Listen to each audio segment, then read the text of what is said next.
সকলকে স্বাগত। সন্ধ্যে সুপার প্রাইম টাইম শুরু করছি এই মুহূর্তে তৌনিষ্ঠা এবং মধুকর্মীদের সঙ্গে আমি মঞ্জিরা নিউজ রুমে।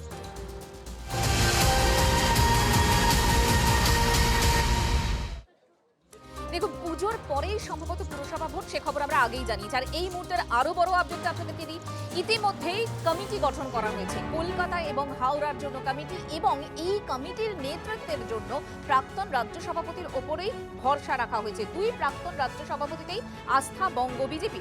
কলকাতার দায়িত্বে থাকছেন সুকান্ত মজুমদার, হাওড়ার দায়িত্বে থাকছেন রাহুল সিনহা। কলকাতা কমিটির আহ্বায়ক তাপস রায়। এই মুহূর্তের বড় খবর যেটা, কলকাতা এবং হাওড়ায় পুরো ভোটে বিজেপির কমিটি গঠন। দুই প্রাক্তন রাজ্য সভাপতিতেই আস্থা বঙ্গ বিজেপির। কলকাতার দায়িত্বে সুকান্ত মজুমদার, হাওড়ার দায়িত্বে রাহুল সিনহা। এই মুহূর্তে সোমা দাস আমাদের সহকর্মী এই মুহূর্তে আমার সঙ্গে রয়েছেন। সোমা, সেক্ষেত্রে কি পরিকল্পনা, কিভাবে এগোতে চাইছে বঙ্গ বিজেপি এবং সরকার? দেখো, যেহেতু দেখো কলকাতা পুরসভা এবং হাওড়া পুরসভার ভোট রয়েছে, আমরা দেখেছি আগে কিন্তু ঘোষণা হয়ে গিয়েছিল যে ডিসেম্বরের মধ্যে কিন্তু পুরো এই যে প্রক্রিয়া, অর্থাৎ হাওড়া পুরসভা কলকাতা পুরসভার ভোট, সেটা কিন্তু কমপ্লিট করে দেওয়া হবে, সেটা কিন্তু আগে থেকেই বলা হয়েছিল। সেক্ষেত্রে এখন আমরা দেখছি যে বঙ্গ বিজেপি তারা কিন্তু একটা কমিটি তৈরি করেছে, অর্থাৎ কলকাতা পুরসভা এবং হাওড়া পুরসভায় এই যে ভোটটি হবে সেই ভোটের জন্য কিন্তু যে দায়িত্ব দেওয়া হয়েছে, সেই দায়িত্বের একটি কমিটি যারা যারা রয়েছেন আমি একটু বলি। দেখো, কলকাতা পুরসভার জন্য কিন্তু যে ইনচার্জ করা হয়েছে ডক্টর সুকান্ত মজুমদার, তাকে ইনচার্জ করা হয়েছে। কো ইনচার্জ হয়েছেন শ্রী অনিন্দ ব্যানার্জি, এবং কনভেনার হয়েছেন শ্রী তাপস রায়, এবং কো কনভেনার হয়েছেন রিতেশ তিওয়ারি। এটা গেল কলকাতার কথা। কিন্তু হাওড়া মিউনিসিপ্যাল কর্পোরেশন, সেক্ষেত্রেও কিন্তু ইনচার্জ করা হয়েছে রাহুল সিনহাকে, এবং কনভেনার করা হয়েছে সঞ্জয় কুমার সেনকে। অর্থাৎ বলা যেতেই পারে যে পুরসভা, কলকাতা পুরসভা এবং হাওড়া পুরসভার যে ভোট, সেই ভোটের কিন্তু প্রস্তুতি কিন্তু শুরু হয়ে গেছে। কারণ যে কমিটি গঠন করা হয়েছে, যাদেরকে দায়িত্ব দেওয়া হলো, এবার তারা কিন্তু সেই দায়িত্ব সামলাবেন। অর্থাৎ বুঝতেই পারছো, আমরা দেখছি যে কলকাতা পুরসভাও কিন্তু অনেক ওয়ার্ড বাড়ানো হচ্ছে, পাশাপাশি হাওড়া পুরসভা একটি গুরুত্বপূর্ণ ভোট রয়েছে। এই ভোট একেবারে যাতে নির্বিঘ্নে হয়, এবং বড় দায়িত্ব রয়েছে যে ওয়ার্ডগুলোকে বাড়ানো হচ্ছে, সেই ওয়ার্ডের যারা রয়েছেন, পুরনো যারা রয়েছেন, কাদেরকে সেক্ষেত্রে দেখো একটা তালিকা তৈরি করা, বা প্রার্থী হিসেবে কাদেরকে বাছা হবে, এরকম অনেক রকম কাজ কিন্তু রয়েছে। অর্থাৎ গুরুত্বপূর্ণ কাজগুলো রয়েছে, এবং এই গুরুত্বপূর্ণ কাজগুলোর পরেই সম্ভবত পুরো ভোট, এটাকে আমরা নিশ্চিত করে বলতে পারি। দেখো, এর আগেও কিন্তু আমরা দেখেছি বিজেপির নেতৃত্ব তারা কিন্তু বারবারই বলেছেন যে ডিসেম্বরের মধ্যে কিন্তু ভোটের সম্পূর্ণ প্রক্রিয়া শেষ হয়ে যাবে। অর্থাৎ বলা যেতেই পারে সম্ভবত নভেম্বরে কিন্তু ভোট হবে, এবং ডিসেম্বরের মধ্যে কিন্তু পুরো একেবারে ভোটের প্রক্রিয়া, সেই প্রক্রিয়া কিন্তু শেষ হয়ে যাবে, এবং পুরো ভোট সেটা কিন্তু গঠন করা হবে। সেটা কিন্তু এর আগেও আমরা দেখেছি বিজেপি নেতৃত্ব তারা বলেছেন, সরকারের তরফেও কিন্তু আমরা দেখেছি যে এরকম আলোচনা কিন্তু এর আগেও হয়েছে। ফলে দেখো যে কলকাতা পুরসভা এবং হাওড়া পুরসভার ভোট নিয়ে যে সরকার,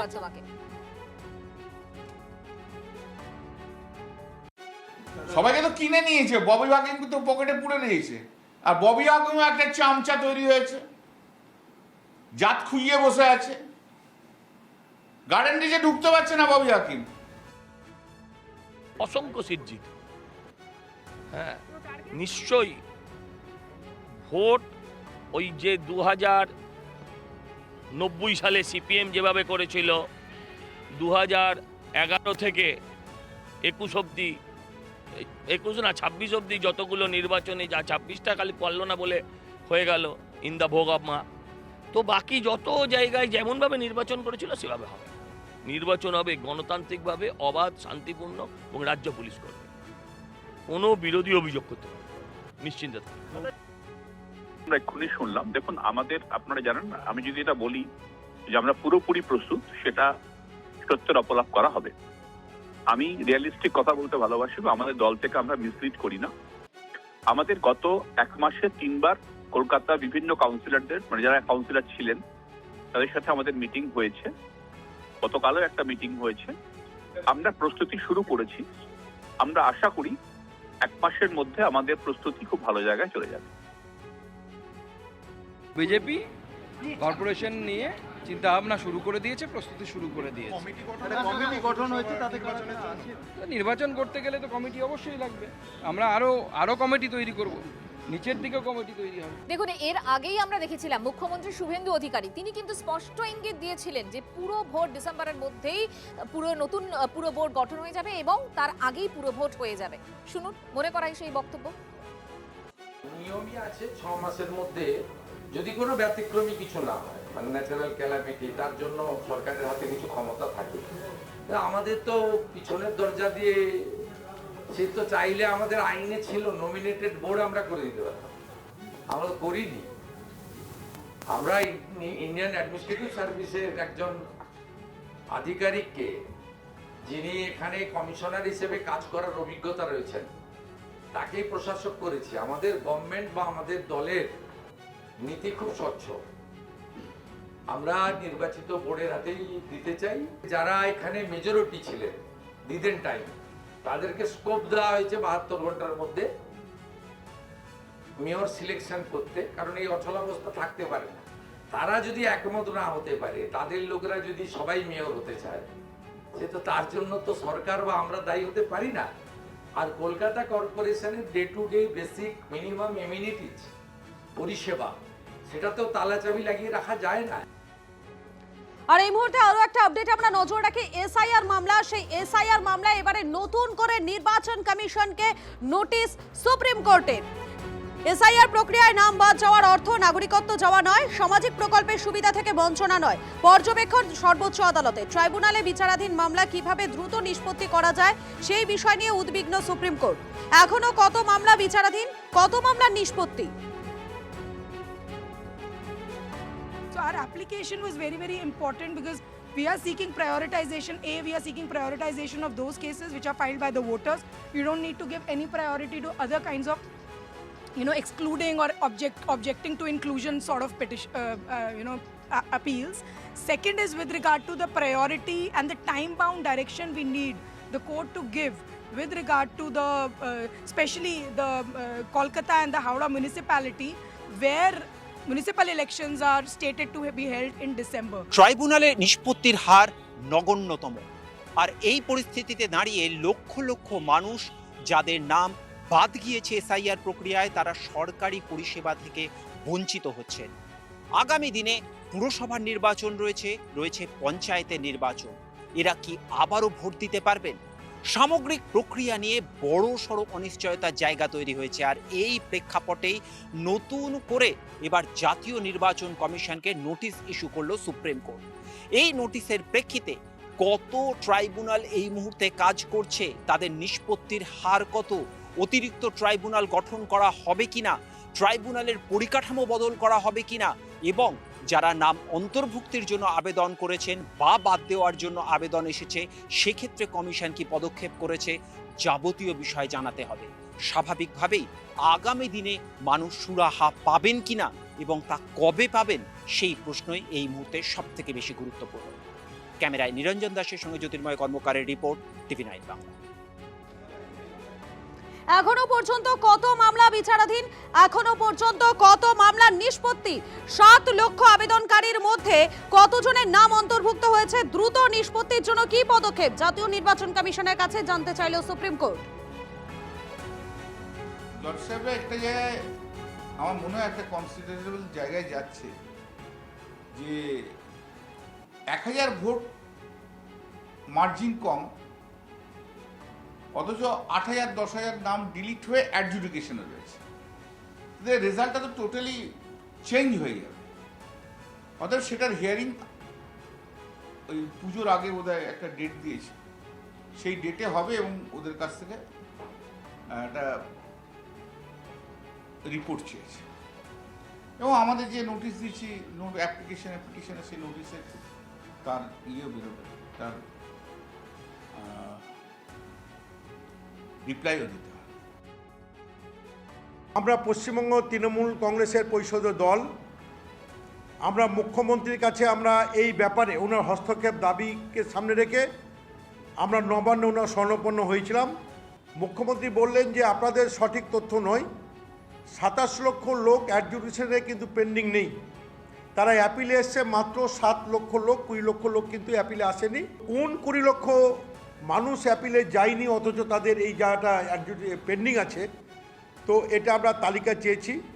আমি গত সপ্তাহে আমি যোগাযোগ করেছিলাম নির্বাচন কমিশন সহ সরকারের কাছে, অতি অবিলম্বে তালিকাটা যদি পাই তো যারা এই কাজে অ্যাপিল করেননি 20 লক্ষর মধ্যে তাদের কাউরির মাধ্যমে আমরা মহামান্য হাইকোর্টে শরণাপন্ন হব। আমরা তৃণমূল কংগ্রেস প্রতিটি এলাকায় এলাকায় যাদের নাম এখনও অ্যাপিলে যায়নি তালিকা প্রকাশ করে তাদের কাছে গিয়ে তাদেরকে হাইকোর্টে আনার ব্যবস্থা করব। আমরা এটা দাবি করেছি বা প্রার্থনা করেছি সুপ্রিম কোর্টের সামনে যে যারা ইতিমধ্যে বেরিয়ে গেছেন তাদের ইনক্লুশনের কেসকে যেন প্রায়োরিটি দেওয়া হয়, আগে সেই কেসগুলো যেন শুনানি হয় এবং তারপরে যেন ইলেকশন কমিশনের যা বিষয় সেগুলো দেখা হয়। আর এই যে মিউনিসিপ্যালিটি ইলেকশন আসছে, কলকাতা কর্পোরেশনের ইলেকশন আছে, হাওড়ার আছে, তার আগে যেন এই জুরিসডিকশনের কেসগুলোকে ট্রাইব্যুনাল যথাশীঘ্র এগুলোকে ডিল করে। পঞ্চায়েত নির্বাচনের আগে যেন সমস্ত কেস ডিসপোজ হয়ে যায়, এগুলোও আমরা আবেদন করেছি। আর এই ট্রাইব্যুনালগুলোকে যাতে একটা রিফর্ম করা যায়, এই সমস্ত কিছু আমরা লিখিতভাবে আজকে আমাদের হলফনামায় জানিয়েছি। আশা করছি যে আগামী যে ডেট আসবে সেই ডেটের মধ্যে এর একটা নিষ্পত্তি হবে এবং সেই ডেটের পরে যে লক্ষ লক্ষ মানুষ যে ট্রাইব্যুনালে যারা পেন্ডিং কেস আছে তারা আটকে আছেন তারা সুরাহা পাবে। এটা তো ঠিকই আছে, সুপ্রিম কোর্ট তো জানতে চাইবেই, অতএব ইলেকশন কমিশন তার উপযুক্ত জবাব দেবে। অতএব এই বিষয়ে আমাদের কিছু বলার নেই। ইলেকশন কমিশন সম্পূর্ণ আলাদা, অতএব ইলেকশন কমিশন তাদের মতো করে কাজ করে। অতএব আমরা শুধু বাইরে থেকে দর্শকের ভূমিকায় আছি এবং বাকি সবাই আছে, আপনারাও আছেন, অন্যান্য পার্টিরাও আছেন, কারণ ইলেকশন কমিশন সম্পূর্ণ স্বতন্ত্র সংস্থা। অতএব ইলেকশন কমিশনের কাজকর্ম নিয়ে যে নোটিশ সুপ্রিম কোর্ট করেছে, ইলেকশন কমিশন তার উপযুক্ত জবাব দেবে এবং কেন এটা পুরোপুরি ক্লোজড হয়নি সেটাও ইলেকশন কমিশন সময় মতো সুপ্রিম কোর্টকে জানাবে বলেই আমরা আশাবাদ। খুবই ইতিবাচক পদক্ষেপ, কিন্তু এটা আরো দ্রুত গতিতে হওয়ার কথা ছিল, কারণ যেভাবে ট্রাইব্যুনালের কাজ চলছে সেটা শেষ হতে হতে আরো কতগুলো ভোট পেরিয়ে যাবে, আরো কত মানুষ সামাজিক সুরক্ষা ইত্যাদি সরকারি প্রকল্প থেকে বঞ্চিত হয়ে যাবেন। এই ষড়যন্ত্রটাকে সফল হতে দেওয়া যাবে না। জোর করে নাম বাদ দেওয়া এবং সেই নাম বাদের প্রেক্ষিতে নাগরিকত্ব নিয়ে হুমকি, সরকারি সাহায্য পাওয়া নিয়ে হুমকির মুখে যে সাধারণ মানুষ পড়ছেন, সরকার যে ষড়যন্ত্র করছে সাধারণ দেশের নাগরিকের উপর, এই ষড়যন্ত্রটা বন্ধ হওয়া উচিত এবং অবশ্যই দ্রুত এই সমস্ত ট্রাইব্যুনালের কাজ শেষ করে যারা যোগ্য তাদের নাম তালিকায় ফেরত এনে তারা যে যে সরকারি সাহায্য পাওয়ার অধিকারী তাদেরকে সেইগুলো দেওয়া উচিত। কারণ এইগুলো যে কোনো একজন নাগরিকের কর্তব্য, সংবিধান তাকে সেই অধিকার দিয়েছে। সংবিধান যা অধিকার দিয়েছে কোনো সরকার যাতে তার ইচ্ছে মতো সেগুলো কেড়ে নিতে না পারে, আমাদের সেই পদ্ধতিতেই যাওয়া উচিত, সেই ব্যবস্থাতেই যাওয়া উচিত।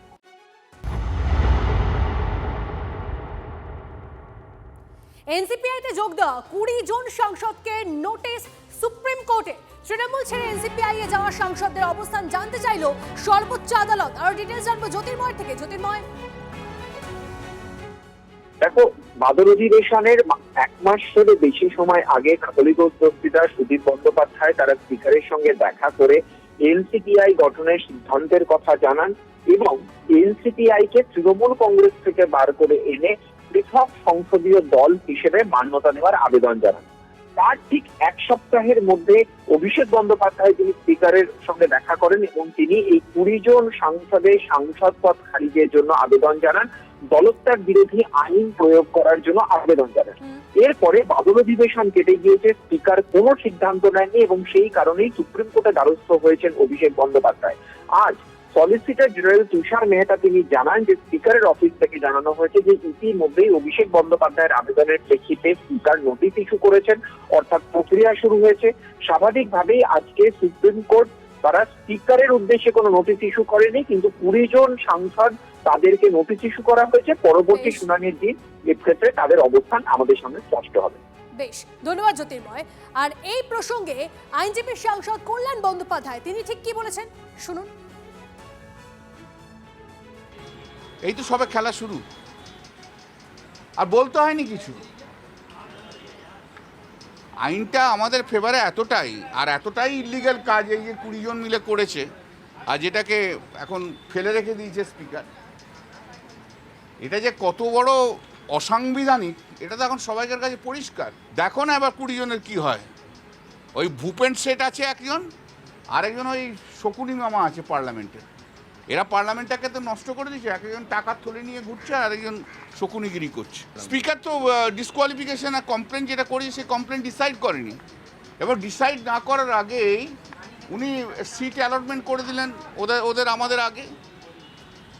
ওদের কিরণ রিজিজু ওদেরকে এনসিপিআই বলে স্বীকৃতি দিয়ে দিল। হ্যাঁ, তো সেই জন্য এবার নতুন পার্টিতে যে ফর্ম করা এবার দেখছি আমি। নোটিশে জবাব দিতে হবে, আর্গুমেন্ট করতে হবে। যত আইন জানে তত বলতে হবে, কত সব আইন জানে। সবচেয়ে বড় কথা হবে গণতন্ত্রের জয় হবে। এখন পার্লামেন্ট দিয়ে শুরু করলাম, এরপর বিধানসভায় আসবো। চিন্তা করো না, সব ঘুম ভাঙিয়ে দেবো। তৃণমূল ছেড়ে এনসিপিআই এ যাওয়া 20 জন সাংসদের অবস্থান জানতে চেয়ে নোটিশ সুপ্রিম কোর্টে। সবে তো খেলা শুরু। তৃণমূল ত্যাগী সাংসদদের তোপ কল্যাণে পাল্টা কাকলি ঘোষ দস্তিদারে। আপনারা খেলার মধ্যেই থাকুন, বাংলার মানুষ তো গত নির্বাচনেই বল বাইরে পাঠিয়ে দিয়েছে। সুপ্রিম কোর্টকে সম্মান জানিয়ে নোটিশের জবাব দেব, এর বাইরে কিছুই হয়নি। এটা তো হচ্ছে একটা নোটিশ এসছে যে আপনি জবাব দিন, আমরা জবাব দিয়ে দেবো, এর বাইরে কিছু হয়নি। যিনি বলছেন ওনাকে রাঁচিতে পাঠিয়ে দিন, হ্যাঁ ওখান থেকে পাশ করেছেন ওখানে যাক, খেলার মধ্যেই থাকুক। হ্যাঁ, সেই জন্য বাংলার মানুষ একদম বল বাইরে পাঠিয়ে দিয়েছে গত নির্বাচনে। এটা একটা সিরিয়াস ম্যাটার, এবং যখন মানুষের কাজ করতে কেউ দায়বদ্ধ তখন এই ধরনের ভাষা প্রয়োগ করা উচিত নয়। এটা অত্যন্ত একটা গুরুত্বপূর্ণ বিষয় যে আমরা মান্যতা দিয়ে মহামান্য আদালতের যে রায় তাকে জবাব দেব সঠিকভাবে, সঠিক কাগজ দিয়ে সঠিক সময়। কে কি বললো আমি তার জবাব দেব না। এনসিপিআই সাংসদদের পদ খারিজের আর্জি, স্পিকারের কাছে আর্জি জানানোর পর কি বলেছিলেন অভিষেক, শুনুন। এনসিপিআই নামক একটা দল, যার কথা কোনোদিন আজ পর্যন্ত কেউ শোনেনি, সেই দলে যারা নাম লিখিয়েছে বিজেপির থেকে অর্থের বিনিময়ে এবং নিজেদের পিঠ বাঁচানোর কারণে, তাদের প্রত্যেকের বিরুদ্ধে আমরা ডিসকোয়ালিফিকেশন পিটিশন মুভ করেছি। তো আমি যদি তৃণমূল ছেড়ে এনসিপিআই চলে যাই, যেটা তারা দাবি করছে, তার মানে তারা তৃণমূলের সদস্য আর নয়। তাহলে তৃণমূলের সদস্য পদ যদি চলে যায় এমনি ডিসকোয়ালিফিকেশন হবে। আর দ্বিতীয়, তারা যখন আত্মপক্ষ সমর্থনের কথা বলছে তখন বলছে আমরা 2/3, সুতরাং আমাদের মার্জার হবে। এখানে 2/3 কি? 28 জন বা 29 জনের মধ্যে যদি 28 জন 29 জনও চলে যায় তাহলেও সেটা মার্জার নয়, যতক্ষণ না 2/3 of the political party decides to merge. কে সংবিধানের পক্ষে আর কে সংবিধানের বিরুদ্ধে সেটা মাননীয় অধ্যক্ষ প্রমাণ করবে। তিনি আমাদের আশ্বস্ত করেছেন যে আবার তিনি খুব শীঘ্রই আমাদেরকে ডাকবেন এবং আমাদের কথা তিনি ধৈর্যের সাথে শুনেছেন। আমরা আমাদের কথা রেখেছি, আমরা বলেছি এদেরকে ডিসকোয়ালিফাই করতে হবে। এবং যে সেপারেট ব্লকের কথা বলা হচ্ছে, সেপারেট ব্লক বলে কিছু হয় না। যারা একটা পার্টি তৈরি করে সেই পার্টিটাকে ধরে রাখতে পারে না, এর চেয়ে অযোগ্য অপদার্থ আর কি আছে? হার জিত থাকে, কিন্তু এইভাবে গোটা পার্টিটা কর্পূরের মতো উড়ে যায়, এ ঘটনা আগে কখনো ভারতবর্ষে হয়নি। সেই কারণে মামলা করার আগে এইটুকু তো লজ্জা নিয়ে যাওয়া উচিত ছিল যে কার বিরুদ্ধে মামলা করতে যাচ্ছে। আরে পার্টিটারই নাম খারিজ হয়ে যাবে, সেটাকে আগে বাঁচান। আমি তো বলবো এই এনসিপিআই যারা সাংসদের তাদের মেম্বারশিপ বাতিল হয়ে যাক।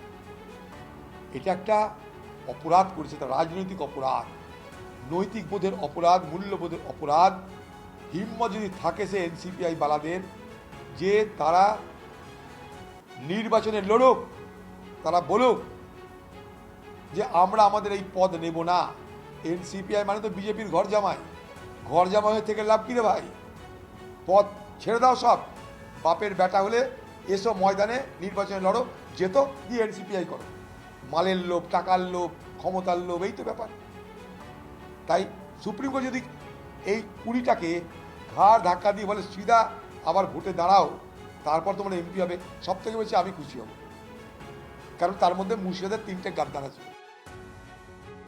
এনসিপিআইয়ের সঙ্গে আমাদের কোনো সম্পর্ক নেই, ওরা একটা রাজনৈতিক আলাদা দল, আলাদা আইডেন্টিটি। আর আমরা এখানে আমাদের কে কী দেখবে, এখানে বিধানসভা আমাদের স্বীকৃতি দিয়েছে। আমরা মূল অপোজিশন, পশ্চিমবঙ্গে বিরোধী দলের নেতার স্বীকৃতি আমরা বিধানসভায় পেয়েছি। আমরা সমস্ত কিছু আমাদের বিধানসভা আমাদের সেই স্বীকৃতি দিয়ে আজকে বিরোধী দল নেতা সহ বিরোধী চিফ হুইপ এবং পুরো বিধানসভা আমাদের নেতৃত্বে অপোজিশনের যা যা দায় দায়িত্ব বর্তায় আমরা অরিজিনাল তৃণমূল হিসাবে আমরা সেই স্বীকৃতি পেয়েছি। সেহেতু এনসিপিআই আমাদের ব্যাপারে তো আলাদা নয়, ওটা একটা অন্য রাজনৈতিক দল, ওটা দিল্লির দল যারা করছেন তারাই বলতে পারবেন, কিন্তু এখানে অরিজিনাল তৃণমূল আমরা, সেহেতু ওনারা আমাদের সঙ্গে এসে কাজ করুন, এটা ওনাদের আহ্বান দেবো। এদিকে দল বদলু 20 জন এনসিপিআইকেই সেই সমস্ত সাংসদকে রীতিমতো কটাক্ষ করলেন কুণাল ঘোষ। তিনি কি বলছেন? তিনি বলছেন যে এই 20 জন দল বদলুই কি আরো বড় লোক হলো? পোস্টে প্রশ্ন বেলেঘাটার বিধায়কের। নতুন গাড়ি কেনা নিয়ে নাম না করে ফের সুদীপ বন্দ্যোপাধ্যায়ের দিকে তীর ছুড়েছেন তিনি। নিজের ব্যক্তিগত গাড়ি কেনার জন্য পার্টির কাছ থেকে টাকা চেয়েছিলেন লোকটা, মমতাদি দেননি। তারপরেই দিল্লিতে রং বদল, সমাজ মাধ্যমে পোস্ট কুণালে। যারা দল বদলু তৃণমূল থেকে জিতেছিল, বিজেপির পাশে ঘুরঘুর করছে 4 তারিখের পর। যতদিন মমতা বন্দ্যোপাধ্যায় মুখ্যমন্ত্রী ততদিন দিদি দিদি দিদি দিদি দিদি, ক্ষমতাচ্যুত সঙ্গে সঙ্গে ওদিকে ঘুরছে বিজেপির সঙ্গে, যাচ্ছে বিজেপির বাড়ি, বলছে এনসিপিআই। কিরণ রিজিজু বলছে হ্যাঁ এনসিপিআই, আবার স্পিকার বলছেন লোকসভা টিভিতে না এআইটিসি। আবার কল্যাণবাবু স্পষ্টভাবে ব্যাখ্যা করে দিয়েছেন কোনো কিছুর ফয়সালা হয়নি, স্পিকার ফয়সালা করেননি, অথচ তাদের সামনে বসতে দেওয়া হচ্ছে। আবার কিরণ রিজিজু তাদের এনডিএ শরিক হিসেবে ডেকে পাঠাচ্ছেন। গোটাটা আইন বহির্ভূত, নীতি বহির্ভূত, রীতি বহির্ভূত।